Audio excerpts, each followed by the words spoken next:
যারা অহংকারী, যারা স্বৈরাচারী, যারা জালিম, আল্লাহ পাক তাদেরকে বলছেন, এ পৃথিবীর মানুষেরা, জেনেরা, যদি সম্ভব করতে পারো, আমার আইন ভালো লাগে না, আমার ইসলাম পছন্দ হয় না, আমার আলেম ভালো লাগে না, আমার কোরআন ভালো লাগে না, অবস্থা যদি এমনটি হয়, বেরিয়ে যাও, বেরিয়ে যাও।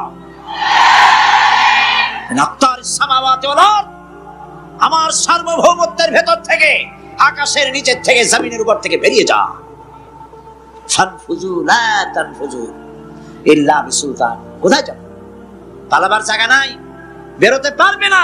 আকাশ আর জমিন দিয়ে প্যাকেট করে রেখেছি, পালাবার জায়গা নাই। কোথায় যাইবা? জুলুমের হাত যত আছে করতে থাকো, আর আল্লাহ রাব্বুল আলামিন দেখতেছেন।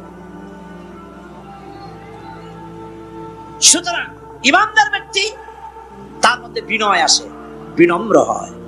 সে পয়সা করে আসে বলে অহংকার করে না, কারণ আল্লাহ বলেছেন, ওয়াল্লাহুল গানিয়্যু ওয়া আনতুমুল ফুকারা। আল্লাহ সাফ বলে দিয়েছেন, আল্লাহই হচ্ছেন কারো মুখাপেক্ষী নন, সম্পদশালী। আল্লাহর কোনো সম্পদের অভাব নাই। ওয়া আনতুমুল ফুকারা, দুনিয়ায় তোমরা যা বাস করো সব ফকিরের গোষ্ঠী, কিচ্ছু নাই তোমাদের।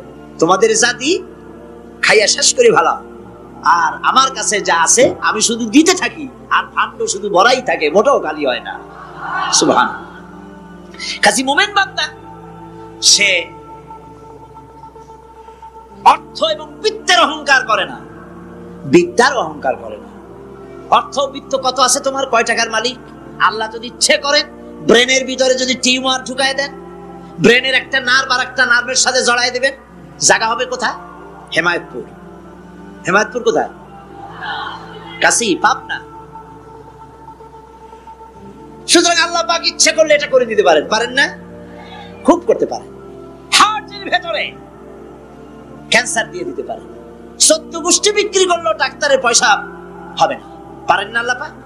পারেন কিনা? পারেন। সেই জন্য যত বড় ধনী হোক, পয়সার মানি হোক, আল্লাহর উপর ঈমান আনলে পরে যে গুণটা হয়, সে অহংকারী হয় না, বিনয়ী হয়। আল্লাহ রাব্বুল আলামিন কোরআনে কারীমের ভিতরে বলে দিয়েছেন, লিল্লাহি মা ফিস সামাওয়াতি ওয়া মা ফিল আরদ।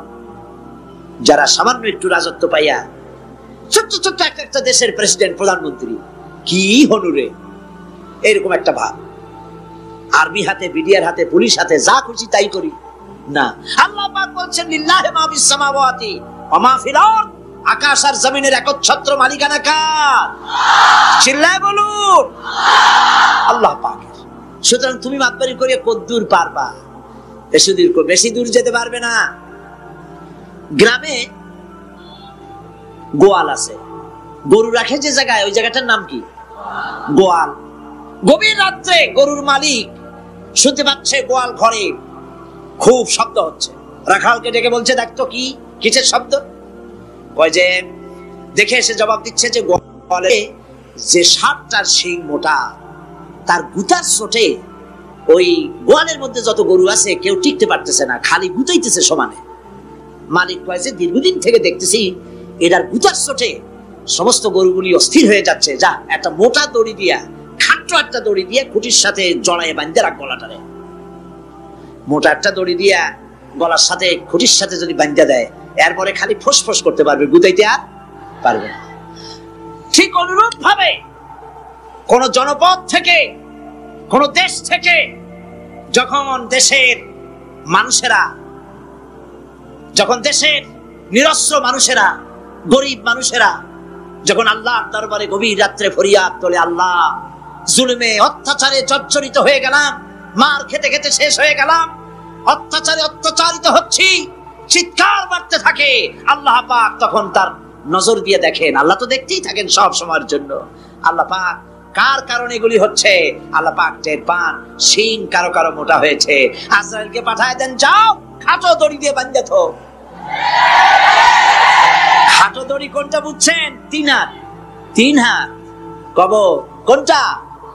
খাটো দড়ি দিয়ে বাঁধতে থো। সুতরাং কত বড় বড় রাজা বাদশা ক্ষমতা এলো, মানুষের উপরে জুলুম করলো, আল্লাহ পাক তার ইন্তেকাম নিয়েছেন, সেই আল্লাহ এখন আর নাই। নাউজুবিল্লাহ। সে আল্লাহ আছেন কিনা? পূর্ণ শক্তিতে বহাল কিনা? হুয়াল হাইয়ুল কাইয়্যুম। এমন অবস্থা নয় যে বাংলাদেশে কি হচ্ছে আর আল্লাহ টের পাচ্ছেন না। কি বলেন? আল্লাহ রাব্বুল আলামিন বলেন, লা তাখুযুহু সিনাতুন ওয়ালা নাওম। ঘুম নাই, তন্দ্রা নাই। কার? ঘুমানো না, তন্দ্রাও জান না। তন্দ্রা কারে কয়? জি, ঝিমটি, ঝিমানি, যাই বলেন আপনারা বুঝে নিন। ওই যে বসে বসে এরকম করে, আল্লাহ ওরকমও করে। ঘুমো নাই, তন্দ্রা নাই। হযরত মুসা আলাইহিস সালাম বলছিলেন যে আল্লাহ তুমি নাকি ঘুমাও না। মুসা আলাইহিস সালাম তো খুব আদরের নবী, আল্লাহ পাকের খুব আদরের নবী, দারুণ আদর। আল্লাহ পাক বলছেন মুসা আমি তোমারে আমার জন্য বানাইছি। সুবহানাল্লাহ। কোরআন শরীফে আছে আল্লাহ পাক বলছেন মুসা আমি তোমারে আমার জন্য বানাইছি। তোমাকে যখন তোমার মা দরিয়ায় ভাসায় দিয়েছিল আমি তোমার বাক্সর দিকে তাকাইছিলাম। সুবহানাল্লাহ। আল্লাহ যদি বলেন আমি তাকাইছিলাম, সুবহানাল্লাহ। তোমারে আমার জন্য বানাইছি। সুতরাং হযরত মুসা আলাইহিস সালাম তিনি বলছেন আল্লাহ পাককে খুব আদরের নবী, তো আল্লাহ তুমি নাকি ঘুমাও না। আল্লাহ কয় তুমি বিশ্বাস করো না? হযরত মুসা আলাইহিস সালাম বললেন আল্লাহ অবশ্যই বিশ্বাস করি, তবে বুঝি না বিষয়টা কি, বুঝি না কেমনে না ঘুমাই পারে, বুঝি না। আল্লাহ আচ্ছা ঠিক আছে, তুমি যখন বিশ্বাস করছো তখন আর অসুবিধা নেই, বিশ্বাস না করলে মুসিবত ছিল। পয়গম্বর মানুষ তাকে তো বলতেই হবে বিশ্বাস করি, তবে বুঝি না। আল্লাহ কয় ঠিক আছে বিশ্বাস যখন করো আমি বুঝাই দেবো। নিয়ে আসো এক গ্লাস পানি। এক গ্লাস পানি নিয়ে আসলাম, দাঁড়ায় থাকো। মুসা আলাইহিস সালামকে আল্লাহ বললেন পানি নিয়ে দাঁড়ায় থাকো, আর ঘুমের আল্লাহ করলেন মুসারে ধর। মুসা আলাইহিস সালামের ঘুম এসে গেল। ঘুমের আমেজে হাতটা শিথিল হয়ে গ্লাসটা পড়ে ভেঙে চুরমার হয়ে গেল। হযরত মুসা আলাইহিস সালাম ভয় পেয়ে গেলেন। আল্লাহ পাক শুনাই দিলেন ভয়ের কোনো কারণ নাই, একটা পরীক্ষার জন্যই দিলাম, তোমার বোঝার জন্যই দিলাম। তুমি যেমন এক গ্লাস পানি নিয়ে, একটা গ্লাস নিয়ে এক মুহূর্ত দাঁড়াতে পারলে না, ঘুম আসলো আর হাত থেকে পড়ে গ্লাসটা ভেঙে গেল। মুসারে তুমি বুঝে নাও, তুমি জেনে রাখো तमाम সৃষ্টি জগৎ তোমার আল্লাহ আল্লাহ রাব্বুল আলামিনের হাতের মুঠার মধ্যে রয়েছে। আল্লাহ রাব্বুল আলামিন যদি ঘুমায় যান, এই পৃথিবীর আকাশ এবং জমিনের সব ট্রাফিক কন্ট্রোল আল্লাহ পাক নিজেই করেন। যদি তিনি ঘুমায় যান সব শেষ হয়ে যায়। বাংলাদেশে কি হচ্ছে, পৃথিবীর কোথায় কি হচ্ছে তা আল্লাহ দেখছেন না? চিল্লায় বলো দেখছেন না? সে আল্লাহ রাব্বুল আলামিন তিনি পরিষ্কার করে বলছেন যারা নাকি মুমিন বান্দা তারা অহংকারী হয় না, ক্ষমতায় থাকুক ক্ষমতায় না থাকুক কোন অবস্থাতেই অহংকারী হতে পারে না। আল্লাহ পাক শোনায় দিয়েছেন যারা অহংকার করে তাদেরকে পরিষ্কার করে বলেছেন ওয়ালা তামশি ফিল আরদি মারহান ইন্নাকা লান তাখরিকাল আরদা ওয়া লান তাবলুগাল জিবালা তুলা ওয়ালা তামশি ফিল আরদি মারহান। খবরদার আমার জমিনের উপরে অহংকারের পথে বড় হেঁটো না। দেখছেন না কত আছে অহংকার করে হাঁটে, জমিনের উপরে জুতা পায়ে দিয়ে মচ মচ করে হাঁটতে থাকে। ওয়ালা তামশি ফিল আরদি মারহা ইন্নাকা লান তাখরিকাল আরদা। তুমি কি তোমার পদাঘাত দিয়ে আমার জমিনটারে ভাটায় দিতে পারবা? বলেন পারবে? যদি শক্তি থাকে দাও লাথি, তোমার ঠ্যাং ভাঙবে, মাটির কিচ্ছু। ওয়ালান তাখরিকাল আরদা মা, তুমি আমার এই জমিনটাকে ধসাই দিতে পারবে না। আর ওয়ালান তাবলুগাল জিবালা তুলা, আর পাহাড়ের উচ্চতা লাফ দিয়ে তুমি ছাড়াই যেতে পারবে না। আমার জমিনও ফাটাইতে পারবে না লাথি দিয়া, লাফ দিয়ে পাহাড়ের উচ্চতাও ছাড়াই দিতে পারবে না। তো এত লাফাও কেন? বলেন কম লাফাও, শক্তি কম দেখাও। আল্লাহ রাব্বুল আলামিন আবার বলেন وعباد الرحمن الذين يمشون على الأرض هونا। আল্লাহর বান্দা যারা, সত্যিকারের বান্দা যারা, তারা দুনিয়ার বুকে বিনয়ের সাথে হাঁটে, মাথা নিচু করে বিনয়ের সাথে হাঁটে। সুবহানাল্লাহ। তো এই আল্লাহর প্রতি ঈমানের সবথেকে বড় লাভ হচ্ছে আত্মমর্যাদা সম্পন্ন বানায়। ঈমান তাকে বিনয় এবং বিনম্র বানায়, অহংকারী বানায় না। আর অহংকার করে তুমি যাবা কই? কদ্দুর ক্ষমতা তোমার? আল্লাহ কোরআন শরীফের বহু আয়াত দিয়ে এই কথাগুলি বলেছেন। আর এটা গেল 2। 3 নম্বরে আল্লাহর উপরে ঈমান আনার, আমি কি বলতেছি বলেন তো দেখি, ফায়দা। আল্লাহর উপরে ঈমান আনার 3 নম্বরের ফায়দা হলো মুমিন ব্যক্তির মধ্যে বীরত্ব এবং নির্ভীক ভাব তার মধ্যে এসে যায়। সে নিজে মুজাহিদ, সে বীর, সে কাপুরুষ নয়। সুবহানাল্লাহ। আল্লাহর উপর ঈমানের কারণে বীরত্ব এবং নির্ভীকতার প্রশিক্ষণ তার মধ্যে তৈরি হয়ে যায়। কারণ মানুষের সবচেয়ে বড় ভয় হলো মউতের। বলেন তো দেখি, বড় ভয় কিসের? বলেন সবাই। আর যারা বললেন না তারা, তাদের মউতের কোনো ভয় নেই। মউতের ভয় আছে কিনা? আছে। কিন্তু ভয় করে যাবেন কই? ভয় তো সেইটারে করা যায় যেটাকে ভয় করে এড়ানো যায়। এখন মৃত্যুকে ভয় করে আপনি কি এড়াইতে পারবেন? পারবেন? আল্লাহ পাক বলছেন মুমিন নির্ভীক হবে, বীরত্বে পরিপূর্ণ হবে, কাপুরুষ হবে না, মউতের ভয়তে পালায়ে বেড়াবে না। আল্লাহ পাক বলছেন কুল ইন্নাল মাউতাল্লাযীনা তাফিরুনা মিনহু ফাইন্নাহু মুলাকীকুম। মরণ থেকে পালাও তুমি, মরণ তোমায় লইবে ঘিরি, যদিও সুদূর আকাশ পানে, লুকাবো সেথায় লাগিয়ে সিঁড়ি। এ মহারোগের চিকিৎসক নাই, নাই সে ঔষধ জগতে, খুঁজিয়া কাতর হইলে কি হবে, পারিবে না তারে ফিরাতে। মৃত্যু যখন তোমার এসে যাবে, তোমাকে মউতের হাত থেকে কেউ রেহাই দিতে পারবে না। মৃত্যু তোমার হবেই। সুতরাং মউত যখন হবে তখন তাকে ভয় করে তো কোনো লাভ নাই। আর মৃত্যু কোথায় হবে, কখন হবে, আমরা কেউ জানি না। জানেন? ওমা তাদরি নাফসুম বিআইয়ি আরদিন তামুত। কোন মাঠে, কোন ময়দানে, কখন মউত হবে কারো জানা নাই। এই গত নভেম্বর মাসের শেষ দিকে আমি লন্ডন সফর করেছিলাম। এক ভাইয়ের কাছে শুনলাম, আমি অবাক হয়ে গেলাম। তিনি পত্রিকায় দেখে আমাকে বলেছেন, এক লোক 8 তলা থেকে, 8 তলা বিল্ডিং এর ছাদের উপরে পড়ে গেছে। 8 তলা বিল্ডিং এর ছাদের উপর থেকে পড়িয়া তার কিছু হয়নি, হাত পাও ভাঙে নাই, মরেও না, খালি কিছু চামড়া টামড়া ছিঁড়ে গেছে। তাড়াতাড়ি অ্যাম্বুলেন্স আসছে, অ্যাম্বুলেন্সে তাকে নিয়ে গেছে, হসপিটালে নিয়ে যাবে চামড়াগুলো সেলাই করে দেওয়ার জন্য। অ্যাম্বুলেন্সে উঠাইয়া তাড়াতাড়ি অ্যাম্বুলেন্স আসছে। দরজা যেভাবে লাগাইছে দরজাটা ভালোভাবে লাগে নাই। দেখেন নাই মাইক্রোবাসে বা অ্যাম্বুলেন্সে অনেক সময় দরজা এরকম মারে, মারার পরে অনেক সময় লাগে না, যার জন্য ড্রাইভার বলে যে দরজাটা ভালো করে লাগায় নাই, ঠিক না? দরজাটা ভালো করে লাগে নাই। সামনে চলতে গিয়ে এই গাড়িটার ব্রেক কষতে হয়েছে ড্রাইভারের কোনো কারণে। যেই না ব্রেক কষেছে আর অমনি দরজা যেটা লাগছিল না ভালো করে, দরজাটা খুলে গেল।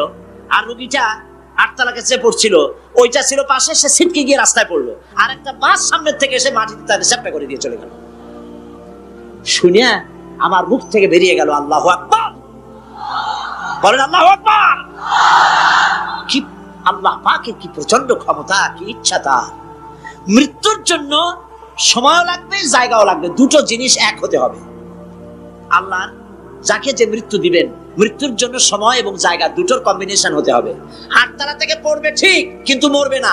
আজরাইল অপেক্ষা করতেছে রাস্তায়, বাস আসবে যখন। 8 তলা থেকে পড়লো, অবিশ্বাস্য ভাবে লোকটা বেঁচে গেল। আর হসপিটালে তার যাওয়া হলো না, গাড়ির দরজা খুললো, রাস্তা দিয়ে পড়লো, আজরাইল দ্রুত তার কাম সেরে চলে গেল। সুতরাং মুমিন ব্যক্তি আল্লাহর উপর ঈমান আনার কারণে দুর্জয় মনোবল সৃষ্টি হয়। কাপুরুষ জীবনে কয়েকবার মরে। সাইকেলের টায়ার বাস্ট হয়েছে শুনে বেহুশ হয়। তারপরে ট্রাকের টায়ার বাস্ট হয়েছে শুনলে কানের তলা ফেটে যায়। বোম বাস্ট হয়েছে আওয়াজ শুনে হার্ট ফেল করে। পাতিসিয়ানের ডাক শুনলে কোনো হুঁশই থাকে না। এই হচ্ছে কাপুরুষদের কাজ। আর ইমানদার ব্যক্তি এগুলি পরোয়া করে না। তার জানা আছে যে আমার নির্ধারিত সময়ের এক মুহূর্ত আগে আমার মৌত হবে না। তো মৌত যখন আমার জন্য অবধারিত, দুনিয়ায় আসছি যখন, মৌত যখন হবে, সেই মৌত বিড়ালের মতো হোক তা কি চান? পাতিশিয়ালের মতো হোক তা কি চান? আমি তো বলি যে বিড়ালের মতো 500 বছর বেঁচে থাকার কোনো লাভ নাই। সিংহের মতো 5 মিনিট বাঁচুন। মির্জাফরের মতো 50 বছর বেঁচে থাকায় লাভ নাই। খালিদ বিন ওয়ালিদের মতো, সিরাজউদ্দৌলার মতো বেঁচে থাকুন।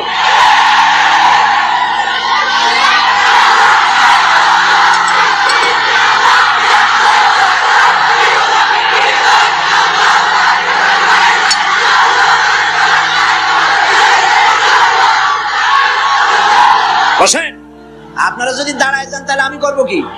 বসেন বসেন। সেই জন্য এই ক্ষণস্থায়ী জীবনকে কেন সেই অনন্ত সুখময় জীবনের জন্য উৎসর্গ করে দেব না, যা আল্লাহর কাছে পাওয়া যাবে কিয়ামতের দিন। দেখেন, মৃত্যু হওয়া উচিত মুসলমানদের শাহাদাতের মৌত হওয়া উচিত। কি মৌত হওয়া উচিত? আল্লাহকে আজকে প্রাণ খুলে বলি, আল্লাহ জীবন তো নিবাই, সুতরাং জীবন যখন নিবা, মৌতটা শাহাদাতের মৌত তুমি আমাদের দান করে দিও। কাপুরুষের মতো মরতে চাই না, শাহাদাতের মৌত চাই। সুবহানাল্লাহ বলেন, আমিন বলেন। মুমিন ব্যক্তি তার বড় ফায়দা, সে সাহসী হয়। সুবহানাল্লাহ বলেন। দেখেন, বুখারী শরীফের হাদিস, যুদ্ধের জন্য, বদরের যুদ্ধ, হুজুর সাল্লাল্লাহু আলাইহি ওয়াসাল্লাম সৈন্যদেরকে রিক্রুট করছেন, কিন্তু কথা বলতে গিয়ে রাসূল করিম সাল্লাল্লাহু আলাইহি ওয়াসাল্লাম দাওয়াত দিচ্ছেন, কিন্তু মনে মনে চিন্তাও করছেন যে সামান্য কিছু লোক, অস্ত্রপাতি কম, এই জিহাদের অবস্থাটা তারা কিভাবে নেবে। একজন যুবক সাহাবী দাঁড়ায় গেলেন, তার নাম মিকদাদ রাদিয়াল্লাহু তাআলা। যুবক, এই পৃথিবীতে যুবকদের ইসলামের সবচাইতে অবদান কাদের? চিল্লায় বলো। যুবকদের অবদান সবচাইতে বেশি। হযরত মিকদাদ রাদিয়াল্লাহু তাআলা আনহু তিনি দাঁড়ায় গেলেন, তিনি বললেন, ইমদি বিনা ইয়া রাসূলুল্লাহ হাইসুমা তাশা। হাদিস, হে রাসূল, আপনি আমাদেরকে নিয়ে চলুন। কত সৈন্য তারা আসতেছে, কত অস্ত্র নিয়ে আসতেছে, এটা আমাদের ভাববার বিষয় নয়।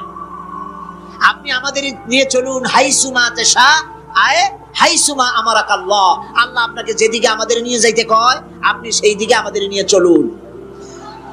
ইন্না লা নাকুলু লাকা কামা ক্বালা বনু ইসরাঈল লিমূসা আলাইহিস সালাম, ইযহাব আনতা ওয়া রাব্বুকা ফাকাতিলা ইন্না হাহুনা কাঈদুন। অর্থাৎ, হে রাসূল, আমরা বনি ইসরাইলের মতো বলবো না। শুনেন, আমরা বনি ইসরাইলের মতো বলবো না যে মুসা তুমি এবং তোমার আল্লাহ এই দুইজনই গিয়ে ফেরাউনের বিরুদ্ধে যুদ্ধ করো, আমরা যাবো না, আমরা এখানে বসে থাকবো। এই কথা আমরা বলবো না। আমরা মুসা আলাইহিস সালামের উম্মত নই, আমরা মুহাম্মদ সাল্লাল্লাহু আলাইহি ওয়াসাল্লামের উম্মত।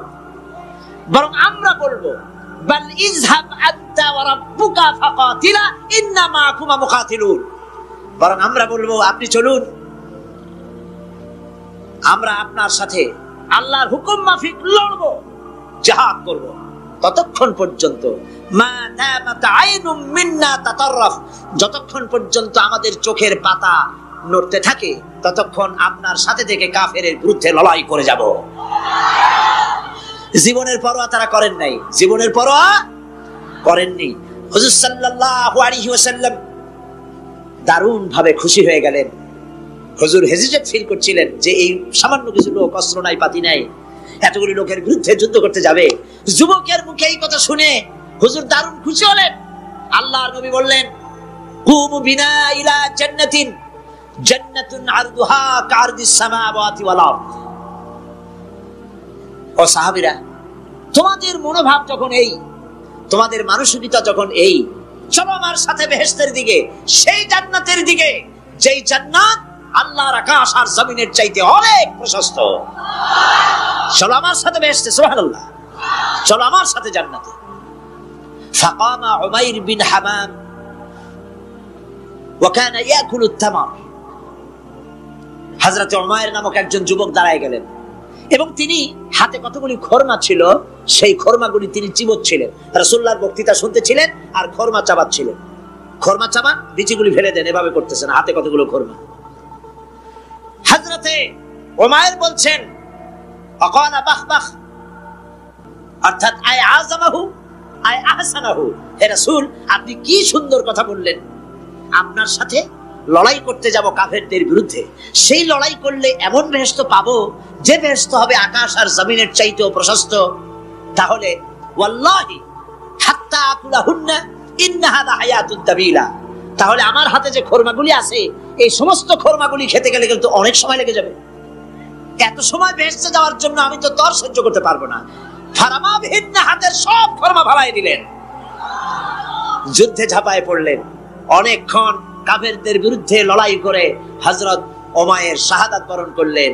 রাসূলুল্লাহ তার লাশের কাছে গিয়ে আঙ্গুল দিয়ে ইশারা করে বললেন ইন্নাকা মিন আহলিহা, উমাইর তুমি যেই বেহেশতে যাওয়ার জন্য খরমাগুলি খাওয়ার সময় পাচ্ছিলে না, তাড়াতাড়ি করে খরমাগুলি হাত দিয়ে ফেলে দিয়েছিলে, আমি আল্লাহর রাসূল আমি সাক্ষী দিচ্ছি অবশ্যই আল্লাহর সেই জান্নাত তোমার জন্য অবধারিত।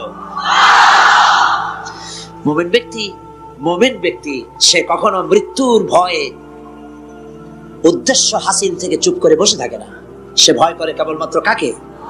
সে মৃত্যুর ভয়, মৃত্যু হবে এবং আমার জন্য বিশ্বাস রাখতে হবে। আমার জন্য যদি কোনো বুলেট এর উপরে আমার নাম লেখা থাকে, পৃথিবীর সমস্ত মানুষ আমাকে পাহারা দিয়ে সেই বুলেট থেকে আমাকে রক্ষা করতে পারবে না। আর যদি কোনো বুলেটে আমার নাম লেখা না থাকে, সারা পৃথিবীর সমস্ত মানুষ বৃষ্টির মতো গুলি বর্ষণ করলেও একটি গুলিও আমাকে বিদ্ধ করতে পারবে না। এটার নাম হলো ঈমান। এটার নাম কি? এই ঈমান পেলাম কোথায়? কোথায় পেলাম? কোরআন শরীফে। কোথায় পেয়েছি? আল্লাহ রাব্বুল আলামিন বলেন ওয়ামা হুম বিদাররিনা বিহি মিন আহাদিন ইল্লা বিইজনিল্লাহ। একথা সুস্পষ্ট, আল্লাহর অনুমতি ব্যতিরেকে বান্দার কোনো ক্ষতি সাধন কেউ করতে পারে না। জোরে বলেন সুবহানাল্লাহ। কেউ কারো কোনো ক্ষতি করতে পারবে না। যেটা ক্ষতি যদি কিছু থাকে কিসমতে, ওটা তো মুকদ্দার ছিল, তকদির ছিল, সেটাই হবে, এর বাইরে কিছুই হবে না। সুতরাং মুমিন ব্যক্তি সে সাহসী হবে, সে কখনো চিন্তা করবে না মৃত্যুর ভয়ের। উদ্দেশ্য হাসিলের জন্য হয় শরীরের পতন, না হয় মন্ত্রের সাধন, ডু অর ডাই, সে আল্লাহর জন্য তার জীবন দিতে প্রস্তুত থাকবে। কারণ আল্লাহ রাব্বুল আলামিন বলেছেন ইন্নাল্লাহা আশতারা মিনাল মুমিনিনা আনফুসাহুম ওয়া আমওয়ালাহুম বিআন্না লাহুমুল জান্নাহ। আল্লাহ পাক বলেন আমি আমার মুমিনের জান আর মালকে আমি খরিদ করে নিয়েছি, বিনিময়ে আমার বান্দাকে আমার জান্নাত দান করে দিয়েছি। জোরে কোন সুবহানাল্লাহ। মুমিনের জান আর মালকে নিয়েছেন, বিনিময়ে কি দিবেন? জান্নাত দান করে দিবেন। এটা হলো মুমিনদের আল্লাহর প্রতি ঈমান আনার জন্য 3 নম্বরের কোয়ালিটি। 4 নম্বরে আল্লাহর উপর ঈমান আনলে 4 নম্বরের যে ফায়দাটা, সে ফায়দা হচ্ছে আশাবাদ এবং মানসিক প্রশান্তি। আল্লাহর প্রতি একটা নির্ভরতা এবং আশার সৃষ্টি হয়ে যায়, সে কখনো নিরাশ হয় না। কারণ একটা মানুষ পাপ করলো, চুরি করেছে, ডাকাতি করেছে, জেনা করেছে, হত্যা করেছে, শয়তানি করেছে, বদমাশি করেছে, সব করেছে, এখন শয়তান তাকে ওয়াসওয়াসা দিতে পারে। সেই জন্য আল্লাহ রাব্বুল আলামিন বলেছেন লা তাকনাতু মির রাহমাতিল্লাহ, বান্দারে আমার রহমত থেকে নিরাশ হয়ে যেও না। আল্লাহর রহমত, বান্দা তোমার গুনাহ কতটুকু? তোমার গুনাহ যদি হয় পাহাড় সমান, আমার রহমত আকাশ সমান। তোমার গুনাহ যদি হয়ে যায় আকাশ সমান, তাহলে আমার রহমত আমার আরশে আজিমকে ছাড়াই গেছে। সুবহানাল্লাহ, সুবহানাল্লাহ বলুন। সুতরাং মুমিন বান্দার এই আশা থাকে। গুনাহ মানুষে করেই, গুনাহ করা স্বাভাবিক। আল্লাহ পাক বলেছেন যে ব্যক্তি গুনাহ করে আর এরপরে আমার কাছে মাপ চায়, আমি তাকে ক্ষমা করে দেই, মাফ করে দিই। সুবহানাল্লাহ।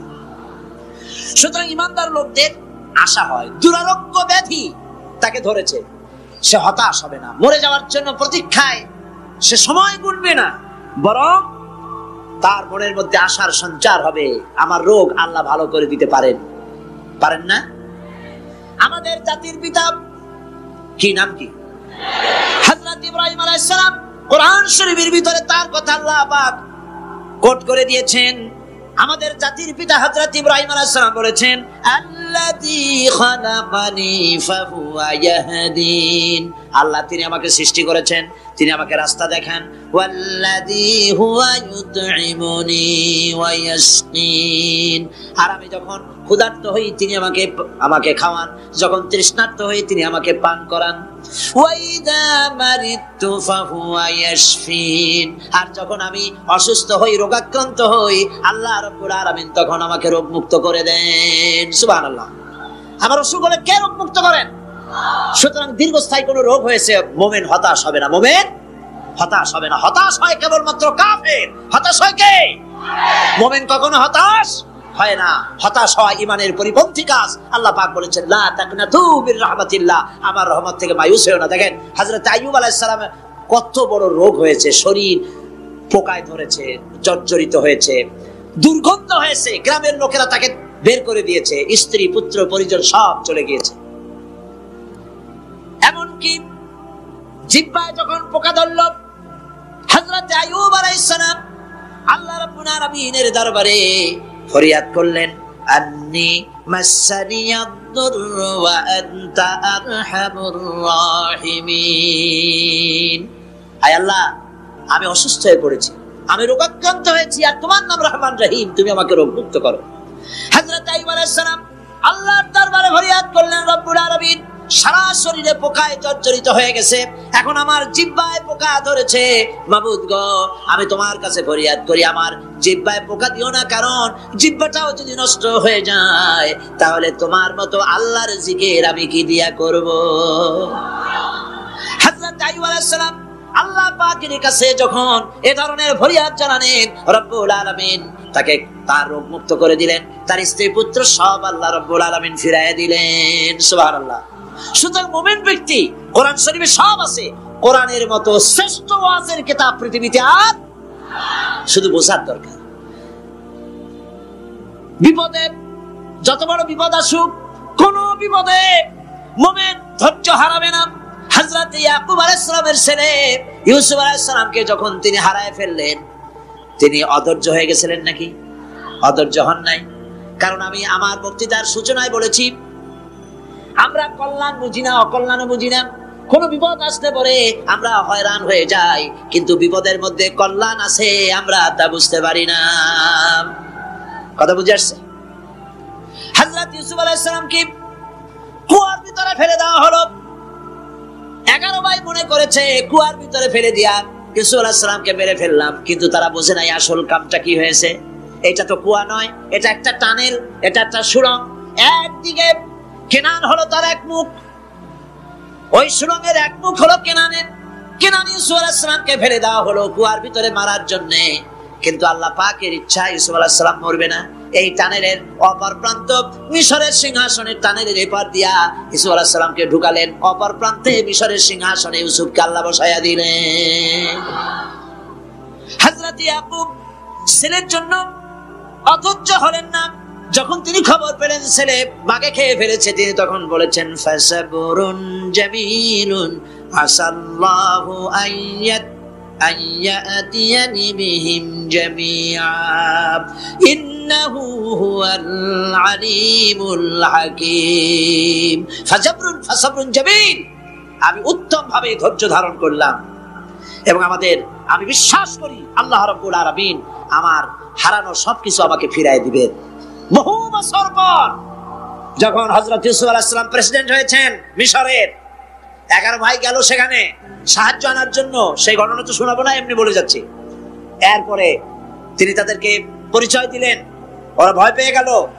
তিনি বললেন, ভয়ের কোনো কারণ নাই, লা তাসরিবা আলাইকুমুল ইয়াউম, আজকে আমি কোনো প্রতিশোধ তোমাদের নেব না। সুবহানাল্লাহ। এর নাম পয়গম্বর, এর নাম কি? আল্লাহর নবী। আমি আজকে কোনো প্রতিশোধ তোমাদের নেব না, তোমরা যাও। পিতার অবস্থা তিনি জানলেন, কাঁদতে কাঁদতে পিতার চোখ দুটো নষ্ট হয়ে গেছে।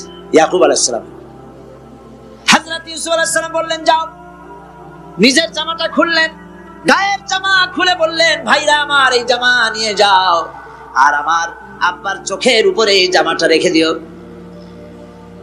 ছেলেরা যখন হযরত ইউসুফ আলাইহিস সালামের জামা নিয়ে মিশর থেকে রওনা করেছে, গল্প নয়, উপন্যাস নয়, আল্লাহ পাক এই কোরআন শরীফে সূরা ইউসুফে বলেছেন, জামা নিয়ে মিশর থেকে রওনা করেছেন। কোথায় মিশর আর কোথায় কেনান?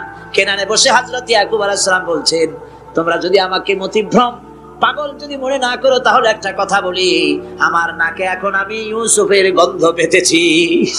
সুবহানাল্লাহ। তোমরা যদি আমাকে মতিভ্রম না করো, তাহলে আমি বলি আমি কিন্তু ইউসুফের গন্ধ পেতেছি। সুবহানাল্লাহ। হযরত ইউসুফ আলাইহিস সালামের জামা এনে ভাইরা যখন হযরত ইউসুফের চোখের উপরে রেখে দিলেন, হযরত ইয়াকুবের দুটো চোখ সাথে সাথে আল্লাহ ভালো করে দিলেন। ফাসবরুন জামিল, ধৈর্য ধরো। ঈমানদার ব্যক্তি আশার উপরে তার জীবন বাঁচে, কারণ যত বড় বিপদ আসুক না কেন, আশ্রয় পাওয়ার একটা জায়গা আছে, তার নাম হলো আল্লাহ। নাম কি? বলেন আল্লাহ। সবাই বলেন আল্লাহ, আল্লাহ, আল্লাহ, আল্লাহ। হযরত ইউনূস আলাইহিস সালাম মাছটাকে গিলে ফেলে দিল, মাছটাকে গিলে মাটির অতল তলদেশে চলে গেছে। এত বড় বিপদ পৃথিবীর কোন মানুষের হতে পারে নাকি? বলেন, কি বলেন? মাছের পেটের ভিতরে জানালা নাই, দরজা নাই, বেরোবার কোনো পথ নাই, মাছ গেছে পানির অতল তলদেশ। আল্লাহ পাক কোরআন শরীফের ভিতরে মানুষকে শোনান, আল্লাহ ওয়াজ করছেন। সুবহানাল্লাহ বলেন। আল্লাহ পৃথিবীর মানুষকে ওয়াজ করছেন, দুনিয়ার মানুষকে শোনান। আমার ইউনূস তো ধৈর্য হারা হয় নাই। ওয়াদান্নুন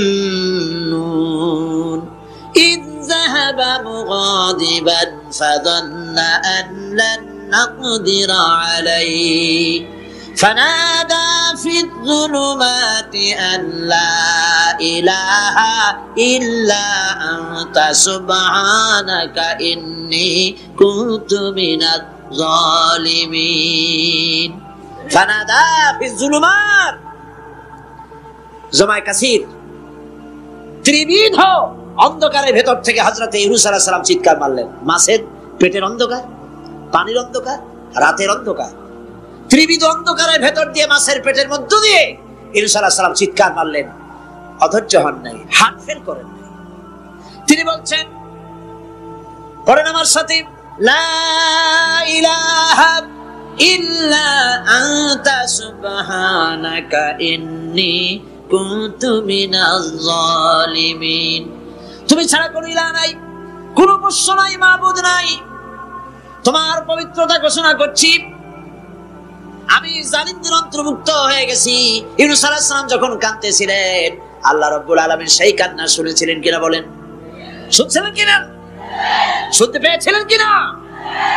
পানির ভিতরে কেউ শুনে নাই, মাছের পেটের ভিতরে ইউনূস আলাইহিস সালাম কিভাবে চিৎকার করছেন, মাছের পেটের ভিতরের আওয়াজ পানির ভিতরে কেউ শুনে নাই, জমিনের কেউ শুনে নাই, অন্তরিক্ষে কেউ শুনে নাই, সাত আকাশের ভিতরে কেউ শুনে নাই, কিন্তু আরশে আজিমের মালিক আল্লাহ রাব্বুল আলামিন শুনতে পেয়েছেন। সঙ্গে সঙ্গে রব্বুল আলামিন জবাব দিলেন, ফাস্তাজাবনা লাহু ওয়া নাজ্জাইনাহু মিনাল গাম্মি ওয়া কাযালিকা নুজিল মুমিনিন। পড়েন, ফাস্তাজাবনা লাহু ওয়া নাজ্জাইনাহু মিনাল গাম্মি ওয়া কাযালিকা নুজিল মুমিনিন। আমি ইউনূসের ডাকের জবাব দিলাম। কে বলতেছেন? বড় করে বলেন, কে বলছে? আল্লাহ। সুবহানাল্লাহ। আপনারা কি ভয় পাইছেন? ভয় পেয়েছো মুসলমান? আল্লাহ রাব্বুল আলামিন বলেন, আমি আমার ইউনূসের ডাকের জবাব দিলাম। শুধু জবাব দেই নাই, আমি ইউনূসকে তার মাছের পেটের ভিতর থেকে বাঁচায় দিলাম। মাছের পেটের মধ্যে বেদনা শুরু হয়ে গেল, এমন বেদনা হয়েছে মাছ এখন বমি না করে পারে না। কথা বুঝতে পেরেছেন? মাছ এখন বমি না করে পারে না, পানির উপরে মাছ ভেসে উঠল। আল্লাহ কোরআন শরীফের ভিতরে বলছেন, মাছ সাতরায়া কিনারায় চলে গেল, ইউনূস আলাইহিস সালামকে বমি করে ফেলে দিল। ইউনূস আলাইহিস সালাম বেঁচে গেলেন। আল্লাহ পাক বলেন, শুধু ইউনূসকে বাঁচাইলাম না, বরং আমি সকলের জন্য আশার বাণী শোনাই। শোনো মুমিনেরা, ওয়া কাযালিকা নুজিল মুমিনিন। মুমিন বান্দা যারা, যত বড় বিপদ আসুক আমারে ডাকো, আমি বিপদ দিয়ে বাঁচাই দেব। সুবহানাল্লাহ, বিপদ থেকে আমি বাঁচাই দেব। আল্লাহ পাক বলেছেন ফাইন্না মাআল উসরি ইউসরান, ইন্না মাআল উসরি ইউসরা। জেনে রাখো, দুঃখ এবং কষ্টের পরে রয়েছে সুযোগ সুবিধা, আর অসচ্ছলতার সাথে রয়েছে উদার সচ্ছলতা। যত বড় বিপদ আসছে, এই বিপদের পরে আল্লাহ পাক তার গোলামদের উপরে রহমত নাজিল করবেন ইনশাআল্লাহ। সুতরাং ঈমানদার লোকেরা, তাদেরকে আল্লাহ পাক বলছেন কোনো ভয় নাই, কোনো চিন্তা নাই, যত বড় বিপদে পড়ো আমারে ডাকো, আমি ডাকের সাড়া দিয়ে দেব। সবাই আল্লাহরে ডাকেন, সুবহানাল্লাহ ওয়ালহামদুলিল্লাহ লা ইলাহা ইল্লাল্লাহ। জোরে পড়েন সুবহানাল্লাহ ওয়ালহামদুলিল্লাহ লা ইলাহা ইল্লাল্লাহ, সুবহানাল্লাহ ওয়ালহামদুলিল্লাহ লা ইলাহা ইল্লাল্লাহ,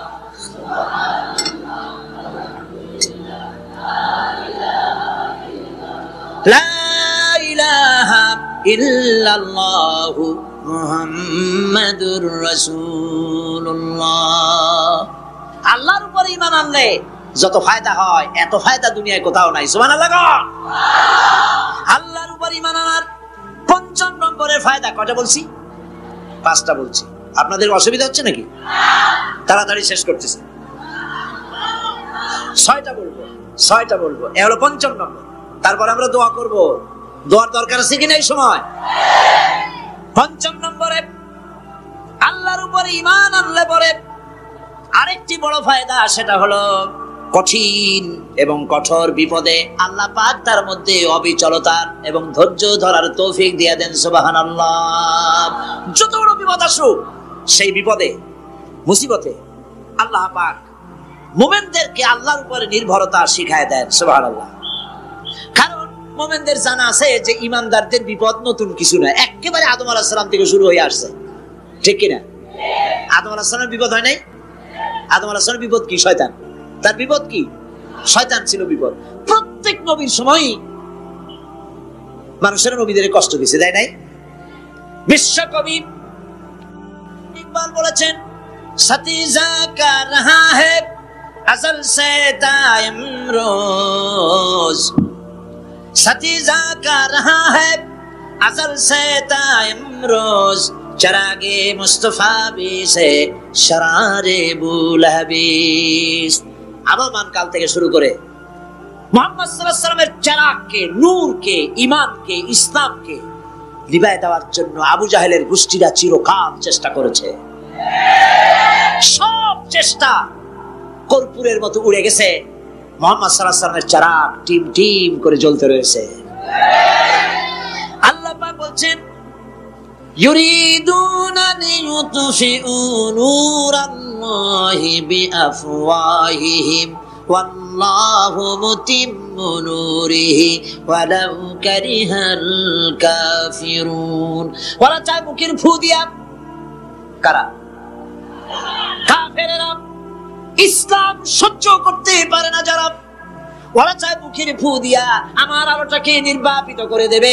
আল্লাহ পাক বলেন, ওয়াল্লাহু মুতিম্মু নূরি, আমি আমার নূরকে পূর্ণতা দান করব, তাতে কাফির বেঈমানদের মনের ভিতরে যত জ্বালা হোক, যন্ত্রণা হোক, ওদের কলজা যত পুড়ুক, ইসলাম তার বিজয় পতাকা নিয়ে উঠবে, কেউ ঠেকাতে পারবে না। আল্লাহ রাব্বুল আলামিন, আল্লাহ পাক বলছেন, ওয়া কাযালিকা জাআলনা লিকুল্লি নাবিয়্যিন আদুওয়াম মিনাল মুজরিমিন। আর এমনি করে আমি সকল নবীর শত্রু বানিয়েছি সব পাপিষ্ঠ অপরাধপ্রবণ লোকদের। শুনছেন কথা? শোনেন নাই? আল্লাহ পাক বলছেন, দুনিয়ার সব নবীদের, তাদের জন্য আমি শত্রু বানাইছি কাদেরকে? যারা সবথেকে বেশি পাপিষ্ঠ অপরাধপ্রবণ। এরা হচ্ছে নবীর দুশমন, এরা সব দুশমনি করে। আজ দেশের আলেমদের সাথে দুশমনি করে সবচাইতে বড় পাপিষ্ঠ। এটা কোরআন, এটা কি? কোরআন। জোরে বলেন এটা কি? আল্লাহ রাব্বুল আলামিন বলছেন ওয়া কাযালিকা জাআলনা লিকুল্লি নাবিয়্যিন আদুওয়াম মিনাল মুজরিমিন। সব পাপীরা, পাপিষ্ঠরা আমার দ্বীনের দাওয়াত যারা দেয় তাদেরকে জীবনের দুশমন মনে করে। কেন? শোনেন, আমি কার ওয়াজ শোনাচ্ছি? কার ওয়াজ শোনাচ্ছি? আমার আল্লাহর ওয়াজ। অপরাধটা কি? নবীদের বিরুদ্ধে, নবীর ওয়ারিস ওয়ারাসাতুল আম্বিয়া কারা, তো তাদের বিরুদ্ধে তাদের অপরাধটা কি? তাদের অপরাধ সম্পর্কে আল্লাহ নিজে বলেন ওয়ামা নাকামু মিনহুম ইল্লা আন ইউমিনু বিল্লাহিল আজিজিল হামিদ। এদের বিরুদ্ধে অ্যাকশন নেওয়ার আর কোনো অপরাধ ওদের নাই। ওদের একমাত্র অপরাধ ওরা আল্লাহর জমিনে আল্লাহর আইন প্রতিষ্ঠা করতে চায়। এটাই হচ্ছে অপরাধ। এই অপরাধে নবীদের শাস্তি হয়েছে। নবীরা মার খেয়েছেন, সাহাবায়ে কেরাম মার খেয়েছেন। আমরা তো সাহাবায়ে কেরামের জুতার ধুলার সমান নই, সুতরাং এগুলি আমাদের পাওনা। এই রক্তের বিনিময়, জীবনের বিনিময় আল্লাহ পাক তার দ্বীনকে প্রতিষ্ঠা করবেন ইনশাআল্লাহ। হযরতে খাব্বাব, বুখারী শুনুন, বুখারীর হাদিস।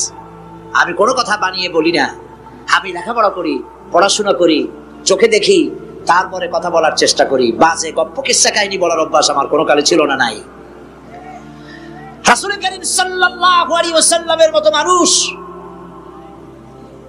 ওনার মতো মানুষ, আহারে, তার চাইতে শ্রেষ্ঠ মানুষ কি পৃথিবীতে আছে? তিনি মার খাইছেন না খান নাই? আহা, কিভাবে তাকে মারলো! গলায় চাদর দিয়ে পেঁচাইয়া আছাড় মেরে ফেলে দিয়ে তারপরে তাকে প্রহার করা হয়েছে। আবু জাহেল মেরেছে, বেহুশ হয়ে গেছেন হুজুর। হযরত হামজা তখনও কাফের ছিলেন। শিকার থেকে ফিরে এসে মুহাম্মদ সাল্লাল্লাহু আলাইহি ওয়াসাল্লামের অবস্থা দেখে পায়ের রক্ত মাথায় উঠে গেছে। আপন ভাইয়ের ছেলে, আর এমন ছেলে। চলে গেলেন আবু জাহেলের বাড়ি, বললেন আবু জাহেল, তুই নাকি মুহাম্মদ সাল্লাল্লাহু আলাইহি ওয়াসাল্লাম মারছিস, কেন মারলি? তিনি তো ভালো কথাই বলেন, সব সময় বলেন সত্য কথা বলো, মানুষের উপকার করো, এতিমকে আশ্রয় দাও। এত সুন্দর সুন্দর ভালো ভালো কথা বলেন, তার মতো ভালো মানুষ তো দুনিয়ায় দেখি নেই। মারলি কেন? তুই কি মনে করছিস যে আব্দুল্লাহ মারা গেছে বলে এতিম হয়ে গেছে মুহাম্মদ সাল্লাল্লাহু আলাইহি ওয়াসাল্লাম? তোর মনে রাখা উচিত আব্দুল্লাহ মারা গেছে, হামজা মরে নাই। হযরত হামজা ধনুক বাইর করলেন, এক বাড়ি মারলেন মাথার উপরে, মাথা ফাটা রক্ত বেরিয়ে গেল। হামজা হন হন করে হেঁটে এলেন রাসূলের কাছে। হুজুরের অসুস্থ দেহ মোবারক কোলে উঠায় নিয়ে বললেন, বাবা, তার মস্তক মোবারক কোলে উঠায় নিয়ে বললেন, আমি আবু জাহেলের মাথা ফাটিয়ে রক্ত বের করে দিয়ে এসেছি, তুমি একটু খুশি হও। হুজুর বললেন, চাচা, কার মাথা ফাটাইছেন, কার রক্ত বের করেছেন, এই কথা বলে তো আমাকে আপনি খুশি করতে পারবেন না। তিনি বললেন, বাবা, তুমি কি হলে খুশি হও? তিনি বললেন, আমি খুশি হই চাচা, তোমার মুখে যদি একটা বার আমি ঈমানের কলেমা শুনতে পাই। হযরতে হামজা বললেন, মুহাম্মদ সাল্লাল্লাহু আলাইহি ওয়াসাল্লাম, আমার বুঝতে মোটেও কষ্ট হয়নি, তুমি কোনো সাধারণ মানুষ নও। সাধারণ মানুষের প্রতিশোধে তুমি বিশ্বাসী হতে, খুশি হতে, প্রতিশোধে বিশ্বাসী হওনি। তুমি অবশ্যই আল্লাহর নবী। আমি আল্লাহকে সাক্ষী রেখে, আমি তোমাকে সাক্ষী রেখে ঈমানের কালেমা ঘোষণা করছি, লা ইলাহা ইল্লাল্লাহু মুহাম্মাদুর রাসূলুল্লাহ। ভাইরা আমার, আল্লাহর দ্বীন প্রতিষ্ঠার জন্য আমার নবীদেরকে কষ্ট করতে হয়েছে, সাহাবায়ে কেরামদেরকে কষ্ট করতে হয়েছে, আল্লাহর ওলিদেরকে। ইমাম আবু হানিফা রাহমাতুল্লাহ আলাইহি 8 বছর জেলের মধ্যে রাখা হয়েছিল। ইমাম আহমদ বিন হাম্বলকে চাবুক মেরে মেরে গায়ের কষ্ট আর চামড়া তুলে ফেলে দেওয়া হয়েছিল। তারপরেও তারা বাতিলের সামনে মাথা নত করে নাই। এর নাম হচ্ছে ইসলাম। এর নাম কি? বুখারীর হাদিস, হযরত খাব্বাব বিন আরিত রাদিয়াল্লাহু তাআলা আনহু। বুখারীতে হাদিসটা এভাবে এসেছে, ওয়ান খাব্বাব বিন আরিত রাদিয়াল্লাহু তাআলা আনহু আন্নাহু قال شكونا الى رسول الله صلى الله عليه وسلم وهو متوسد بردة له في ظل الكعبة। তিনি বললেন, আমরা রাসূলের কাছে গেলাম, যাই দেখি রাসূল করিম সাল্লাল্লাহু আলাইহি ওয়াসাল্লাম কাবা শরীফের ছায়ায় আরাম ফরমাচ্ছেন। আমরা কাছে গিয়ে বললাম, আলা তাস্তানসিরু লানা আলা তাদউ লানা ইয়া রাসূলুল্লাহ, হে রাসূল আপনি কি আমাদের জন্য দোয়া করবেন না? আমরা তো মার খেতে খেতে শেষ হয়ে গেলাম, আমাদের খাব্বাবকে, খুবাইবকে, আম্মারকে, সুমাইয়াকে মেরে শেষ করে দিল। আর আমাদেরকে না খাওয়ায় রাখে, সারা রাত খেতে দেয় না, ঘুমাতে দেয় না। তারা আমাদের বেলালকে মেরে মেরে রক্তাক্ত করে উত্তপ্ত মরুভূমির উপরে চিৎ করে শোয়ায়, বুকের উপরে পাথর চাপা দিয়ে রেখেছে। ওরা সাহাবায়ে কেরামদেরকে মারতেছে, না খাওয়ায় রাখতেছে। হুজুর আপনি কি আল্লাহর কাছে দোয়া করবেন না? এখনো কি দোয়ার সময় আসে নাই? হাদিস শরীফে এসেছে, হুজুর সাল্লাল্লাহু আলাইহি ওয়াসাল্লাম উঠে বসলেন, বললেন, ও খাব্বাব, তোমাদের আগে এই পৃথিবীতে যারা দ্বীনের দাওয়াত নিয়ে এসেছিলেন, সমকালীন রাষ্ট্র শক্তি তাদেরকে ধরতো, ফায়ুহাজুর রাজুলু ফায়ুহফারু লাহু ফিল আরদ, তাদেরকে ধরে তাদের জন্য কবর খনন করা হতো জীবিত মানুষের জন্য। ফায়ুজালু ফিহা, এরপরে সেই গর্তের ভিতরে তার কোমর পর্যন্ত গেড়ে দেওয়া হতো। সুম্মা ইউতা বিল মানশার, এরপরে করাত আনা হতো। ফায়ুদাউ আলা রাসিহি, এরপরে সেই করাত তার মাথার উপরে রাখা হতো। ফায়ুজালু নিসাইদ, করাত দিয়া ঘষে ঘষে চিরে চিরে জীবিত মানুষকে দ্বিখণ্ডিত করে ফেলে দেওয়া হতো। মা ইয়াসুদ্দুহু যালিকা আন দীনিহি, এত কষ্ট দেওয়ার পরেও আল্লাহর গোলামদেরকে এক চুল জায়গা দিন থেকে সরায় দেওয়া যায় নাই। ওয়াল্লাহি ওয়াল্লাহি, ও খাব্বাব আমি আল্লাহর নামে কসম করি,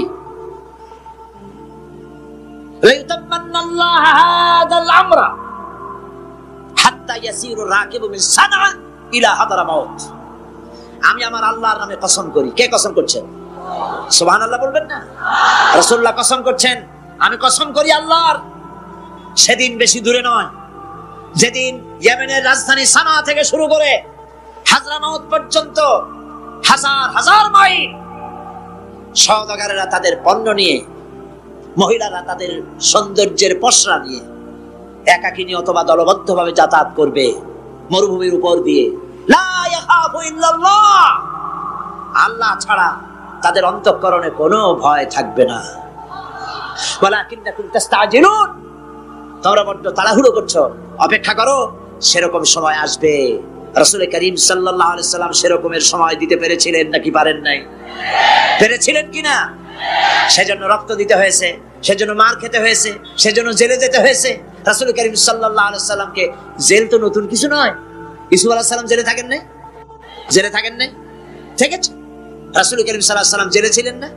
সেই জেল এরকমের দেওয়ালে ঘেরা জেল নয়, পাহাড়ে ঘেরা, চতুর্দিক থেকে পাহাড়ে ঘেরা শিয়াবে আবি তালেব 3 বছর। কতদিন? টানা 3 বছর।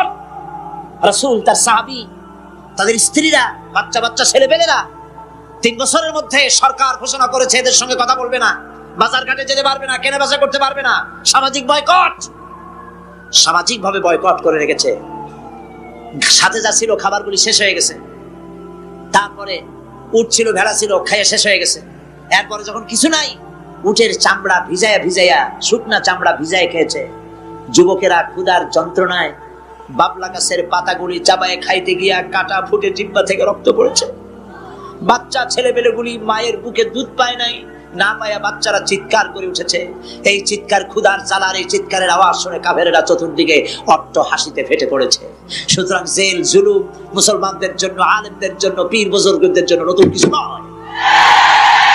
এই সব, এই অত্যাচারের পরেই আল্লাহ পাকের দ্বীন কায়েম হয়েছিল মদিনায়। রাসূলুল্লাহ বলেছিলেন, খায়রুল কুরুনি কারনি, সর্বশ্রেষ্ঠ যুগ আমার যুগ। বন্ধুগণ, আল্লাহর উপর ঈমান আনলে মানুষের ভিতরে এ ধরনের অবিচলতা আসে, বিপদে ধৈর্য ধরার হিম্মত পয়দা হয়ে যায়। সুবহানাল্লাহ বলো। মুসা আলাইহিস সালাম কে? মুসা আলাইহিস সালাম কোরআন ওয়াজ করতেছে। সুবহানাল্লাহ বলো। গল্প করতেছি না কোরআন শোনাচ্ছি? গল্প করতেছি না হাদিস শোনাচ্ছি? আল্লাহ রাব্বুল আলামিন বলেন, ফিরাউন মুসা আলাইহিস সালামকে চতুর্দিক থেকে, 3 দিক থেকে ঘেরাও করেছে। একদিকে দরিয়া, 3 দিকে ফিরাউনের সৈন্যরা। কোরআন শরীফে ঘটনা এভাবে তুলতেছে, ফালাম্মা তারা আল জামআন ক্বালা আসহাবু মুসা ইন্না লামুদরাকুন। মুসা আলাইহিস সালামের সাথীরা বলছেন, হে মুসা, আমরা তো পাকড়াও হয়ে গেছি, পালাবার কোনো পথ নাই, মরছি। মুসা আলাইহিস সালাম ভয় পাইছিলেন নাকি? ঈমান কারে বলে? হযরত মুসা আলাইহিস সালাম বললেন, কাল্লা ইন্না মা'য়া রাব্বি সায়াহদিন। নিশ্চয় নয়, অবশ্যই নয়, রাব্বি সায়াহদিন, আমার প্রভু অবশ্যই, সিন দিয়ে বোঝানো হচ্ছে অবশ্যই আমার রব আমার জন্য রাস্তা করে দেবেন। এর নাম ঈমান। সুবহানাল্লাহ বলেন। এর নাম ঈমান। চতুর্দিক থেকে বিপদ ঘনীভূত, বেরোবার কোনো রাস্তা নাই। ওর মধ্য দিয়ে ওমাইয়াত্তাকিল্লাহা ইয়াজআল লাহু মাখরাজা, কোন রাস্তা নাই, চতুর্দিকে অন্ধকার। একবারে যদি বান্দা আমার উপরে ভয় করে, আমাকে ভালোবাসে, আমাকে ভয় করে, সবর ইখতিয়ার করে, অন্ধকারের ভেতর থেকে নিশ্চিদ্র অন্ধকারের ভেতর দিয়ে আলোর রশ্মি বের করে মুমিনদের যাওয়ার তো রাস্তা করে দেব। মুসা আলাইহিস সালাম বললেন, ভয় পাইও না, আল্লাহ আমাদের পথ তৈরি করে দিবেন। আল্লাহ রাব্বুল আলামিন হযরত মুসা আলাইহিস সালামকে বললেন, হাতের লাঠি দিয়া দরিয়ার উপরে আঘাত করো। মুসা আলাইহিস সালাম আঘাত করলেন। রাস্তা দরকার ছিল একটা। মুসা আলাইহিস সালামের এক আঘাতে রব্বুল আলামিন দরিয়ার ভিতরে মুসা আলাইহিস সালাম এবং তার সাথী সঙ্গীদের পারাপারের জন্য 12টা রাস্তা পয়দা করে দিলেন। গল্প না করা, রাস্তা তৈরি হয়ে গেল 12টা, সব পার হয়ে গেল। ফেরাউন তার দলবল নিয়ে আসছে। আল্লাহ রাব্বুল আলামিন বলেন, ওয়া আনজাইনা মূসা ওয়া মান মাআহু আজমাইন সুম্মা আগরাকনাল আখারিন। মূসা আলাইহিস সালামকে পার করলাম, পিছনে যারা আসতেছিল, কারা আসতেছিল?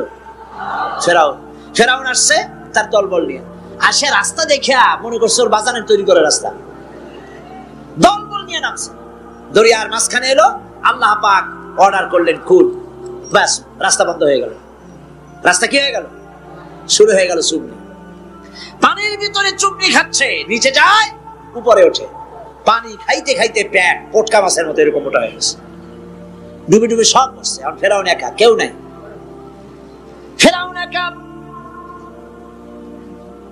ফেরাউন পানির ভিতরে চুবনি খেতে খেতে তুমানের ভিতর থেকে নাক একটু জাগায় আর বলে, আমানতু আন্নাহু লা ইলাহা ইল্লাল্লাযী আমানাত বিহি বানু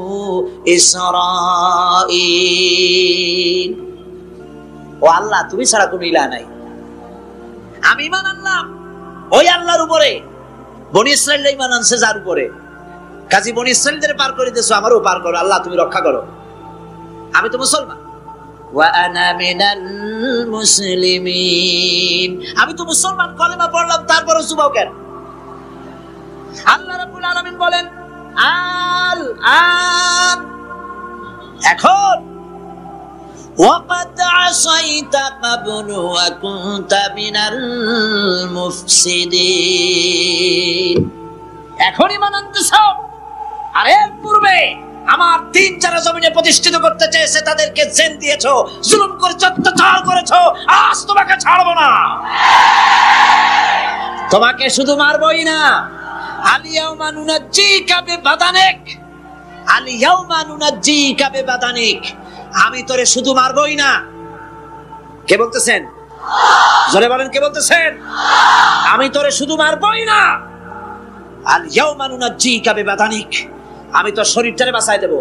তোর শরীর পানিতে পচবে না, পোকায় খাবে না, মাটিতে পচাবে না, তোরে আমি শুটকি বানায় রাখবো।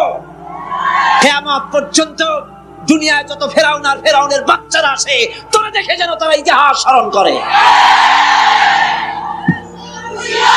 আল্লাহ রাব্বুল আলামিন কোরআনুল কারীমের মধ্যে পরিষ্কার করে মানুষদেরকে বুঝায় দিয়েছেন, আল্লাহর উপর ঈমান আনলে পরে তার হিম্মত বেড়ে যায়, মনের বল বেড়ে যায়। সুবহানাল্লাহ। হযরত রাসূল করিম সাল্লাল্লাহু আলাইহি ওয়াসাল্লাম কাফের বেঈমানেরা চতুর্দিক থেকে বাড়ি ঘেরাও করে রেখেছে, পালাবার কোনো পথ নাই। ঘুমেছিলেন তিনি, জিবরাইল এসে বলেন, ইয়া রাসূলুল্লাহ, ঘুমের থেকে জাগুন, আল্লাহ আপনাকে সালাম বলেছেন আর আপনাকে হিজরত করার জন্য মদিনায় আল্লাহর অর্ডার করেছেন। বাড়ির চতুর্দিকে কাফেররা তরবারি নিয়ে দাঁড়ানো। নবীজি ঘুমের থেকে জেগে হযরত আলীকে ডেকে বলেন, আলী, আমার বিছানায় আমার চাদর মুড়ি দিয়া ঘুমায় থাকো, আল্লাহ আমাকে অর্ডার করেছেন, আমি মদিনায় চললাম। হযরত আলী হুজুরের দিকে তাকায় বলেন, ইয়া রাসূলুল্লাহ, আপনার বিছানায় আপনার চাদর মুড়ি দিয়ে আমি ঘুমায় থাকবো, সকালবেলায় কাফের বেঈমানেরা এই ঘরের মধ্যে প্রবেশ করে আপনার কম্বলের নিচে আমারে দেখে তারা মোহাম্মদ মনে করে আমারই তারা কেটে কেটে টুকরা টুকরা করে দেবে। আমার কোনো আপত্তি নাই, কোনো ভয় নাই, কোনো চিন্তা নাই, কোনো দুঃখ নাই, বরং আমার মনের মধ্যে এটাই তৃপ্তি হবে যে আমি আলীর জীবনের বিনিময়ে আল্লাহর নবী দুনিয়ায় বেঁচে থাকেন। নবীজি ঘরের থেকে বেরোলেন, চতুর্দিকে দেখেন কাফের বেঈমানেরা দাঁড়ানো, শত শত কাফের, হাতে তরবারি। হুজুর সাল্লাল্লাহু আলাইহি ওয়াসাল্লাম এক মুষ্টি বালু হাতে নিলেন, এক মুঠো বালু হাতে নিয়ে ফু দিয়া বালুগুলো ছেড়ে দিলেন। ঘরের চতুর্দিকে যত কাফের ছিল সবগুলির চোখের মধ্যে বালি ঢুকে গেছে। চোখের মধ্যে যদি বালি ঢোকে তাহলে কি মজা লাগে না? দুই হাত দিয়া সমানে ঘষা শুরু করছে কাফেরেরা, দুই চোখ আঙ্গুল দিয়া ঘষাঘষি করছে। এই ফাঁক দিয়া নবীজি বেরিয়ে গেলেন, একটা কাফেরও দেখে নাই নবী কোথায় গেলে। আল্লাহ পাক পরবর্তী সময়ে নবীজিকে শোনায় দিলেন, ওয়ামা রামাইতা ইয রামাইতা ওয়ালাকিন্নাল্লাহ রামা। নবী, আপনি নিক্ষেপ করেন নাই যখন আপনি নিক্ষেপ করছিলেন, আপনি তো শুধু ধুলাগুলো ধরে এমনি ছাড়ছেন। ঘরের চতুর্দিকে সমস্ত কাফেরদের চোখে বালি পৌঁছে দেওয়ার দায়িত্ব আমার কুদরত গ্রহণ করেছিল। নবীজি হযরত আবু বকরের বাড়িতে এলেন, দরজায় দাঁড়িয়ে নক করেছেন, ভেতর থেকে আওয়াজ এলো। হুজুর বললেন, ইয়া আবু বকর। হযরত আবু বকর পিছন থেকে দরজার মধ্য থেকে ঘরের মধ্য থেকে জবাব দিলেন, লাব্বাইক ওয়া সাদাইকা ইয়া রাসূলুল্লাহ। হুজুর প্রশ্ন করলেন, আবু বকর, গভীর রাতে জিবরাইল আমারে ঘুম থেকে জাগাইলো, তোমারে জাগাইলো কে? এক ডাকে উঠলা কেমনে? হযরত আবু বকর বলেন, ইয়া রাসূলুল্লাহ, আপনি আমারে নিয়ে হিজরত করবেন বলেছিলেন, আমি চিন্তা করেছি না জানি কত রাতে নবীজি আসেন, আর আমার দরজায় দাঁড়ায়া নবীজি আমারে ডাকবেন, আমি থাকবো শুয়া, বেয়াদবি হয়ে যাবে। এই জন্য বিছানায় না ঘুমায়া আপনার পবিত্র জবানের ডাক শোনার জন্য এত রাত ধরে এই দরজার সঙ্গে দাঁড়ায়া দাঁড়ায়া ঘুমাইতেছিলাম। নবীজি হযরত আবু বকর রাদিয়াল্লাহু তাআলা নুকে সঙ্গে করে নিয়া মদিনার পথ পরিহার করে মিসফালার মধ্য দিয়ে যারা হজে গেছেন দেখে আসছেন, মিসফালা জাবালে কেদোয়া, মিসফালার উপর দিয়া জাবালে কেদোয়ার উপর দিয়া আরো একটা পাহাড় পাড়ি দিয়া জাবালে সুরে চড়ে গেলেন। সন্ধ্যা হয়ে গেল, ফজর হয়ে কি বলে ফজরের রক্ত হয়ে গেল। হযরত আবু বকর বলেন, ইয়া রাসূলুল্লাহ, পালাবার উপায় নাই, ধরা পড়ে যাব, তাড়াতাড়ি চলেন গুহার মধ্যে ঢুকি। তবে পাহাড়ে গুহা, সাপ থাকতে পারে, বিচ্ছু থাকতে পারে, আমি আগে ঢুকি, কোন বিপদ হয় আমার উপরে হয়ে যাক, আল্লাহর নবী সুস্থ থাকুক। হযরত আবু বকর কি মহব্বত, নিজের জীবনের চাইতে রাসূলের মহব্বত বেশি, সুবহানাল্লাহ। এই জন্য নবীজি বলেছেন, ও আমার সাহাবীরা, तमाम পৃথিবীর সমস্ত মুমিনের ঈমান যদি এক পাল্লায় রাখা হয় আর একা আবু বকরের ঈমানটা যদি আরেক পাল্লায় রাখা হয়, তোমরা দেখতে পাবে तमाम পৃথিবীর মুমিনের ঈমানের তুলনায় একা আবু বকরের ঈমানের পাল্লাটা ভারী হয়ে গেছে। হযরত আবু বকর গুয়া সাফ করে হুজুরকে ডাকলেন, হুজুর ভিতরে ঢুকলেন, বলেন, আবু বকর, সারা রাতের একটা বিরাট অংশ হাঁটছি, পাহাড় বেয়েছি, কষ্ট হয়েছে, তুমি একটু বসো, তোমার উরুর উপরে মাথা রেখে আমি একটু ঘুমায় যাই। হুজুর ঘুমায় গেলেন। হযরত আবু বকর লক্ষ্য করলেন গুহার গায়ে অনেকগুলি ছিদ্র, এই ছিদ্র দিয়ে বড় বড় সাপ বেরোতে পারে, বিচ্ছু বেরোতে পারে, পাহাড়ে কি বেরোয় ভয় পেলেন তিনি জামা ছিঁড়ে ছিঁড়ে, চাদর ছিঁড়ে ছিঁড়ে গর্তগুলি বন্ধ করতে লাগলেন। একটা কয়েকটা গর্ত বন্ধ করা গেল না, কাপড় শেষ। এবার তিনি নিজের পা দিয়া গর্ত বন্ধ করে বসে আছেন।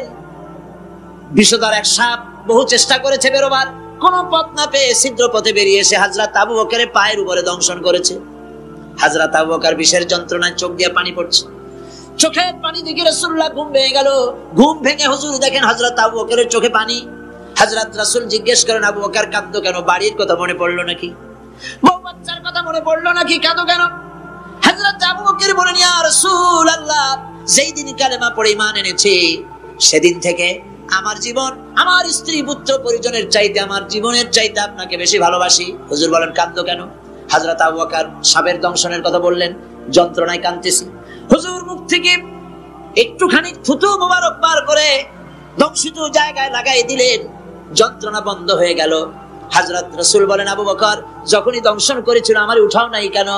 তোমারটা তো কষ্ট করা লাগতো না। হযরত আবু বকর বলেন, ইয়া রাসূলুল্লাহ, সাপের বিষের দংশনের যন্ত্রণায় কষ্ট করেছি, আমার কলিজাটা যদি জ্বলে পুড়ে জর্জরিত হয়ে যেত। রাসূলুল্লাহ আরাম ফরমাচ্ছিলেন, আমি সেই আরামে বিঘ্ন ঘটাতে পারতাম না। ইত্তাবসারে কাফির বেঈমানেরা খুঁজতে খুঁজতে বুখারী শরীফের হাদিসে এসেছে ওই গুহার কাছে এসে গেছে। এখন কেউ বলে একজন বলে এরই মধ্যে আছে, আর একজন বলে নাই। একজন বলে যদি থাকতো তাহলে উপরে মাকড়াসার চাল কেমনে, কবুতরের ডিম পাড়িয়া সেখানে বসে আছে কেমনে? একজন বলে আছে, আর একজন বলে নাই। হযরত আবু বকর বলেন, হুজুর ভয় পেয়ে গেছি, আমরা তো ধরা পড়ে যাব। হযরত আবু বকর রীতিমতো ভয়তে কেঁদে ফেলে দিলেন। আল্লাহর নবী হযরত আবু বকরকে এই বিরাট বিপদের মধ্যে, এমন গুহা, বসলে পরে মাথা দেখা যায়, শুয়ে হাঁটু উঁচু করলে হাঁটু দেখা যায়, স্বল্প পরিসর, অগভীর ছোট্ট গুহা, আমরা ধরা পড়ে গেছি, উপায় নাই। আল্লাহর নবী হযরত আবু বকরকে কি বলি সান্ত্বনা দিয়েছিলেন, কোরআন শরীফে আল্লাহ পাক তা উঠায় দিয়েছেন। ইযহুমা ফিল গার ইয ইয়াকুলু লিসাহিবিহি লা তাহজান ইন্নাল্লাহা মা'ানা। ও আমার সাথী, ভয় পেও না, আমরা মাইনরিটি নই, আমরাই মেজরিটি, কারণ আল্লাহ রাব্বুল আলামিন আমাদের সাথে আছেন। রব্বানা তাকাব্বাল মিন্না ইন্নাকা আনতাস সামিউল আলিম ওয়া তুব আলাইনা ইন্নাকা আনতাত তাওয়াবুর রহিম। সুবহানা রাব্বিকা রাব্বিল ইজ্জাতি আম্মা ইয়াসিফুন ওয়া সালামুন আলাল মুরসালিন ওয়ালহামদুলিল্লাহি রাব্বিল আলামিন। ওয়াজআল আখিরা কালিমাতিনা ইনদাল মাউত লা ইলাহা ইল্লাল্লাহু মুহাম্মাদুর রাসূলুল্লাহ। আসসালামু আলাইকুম ওয়া রাহমাতুল্লাহ।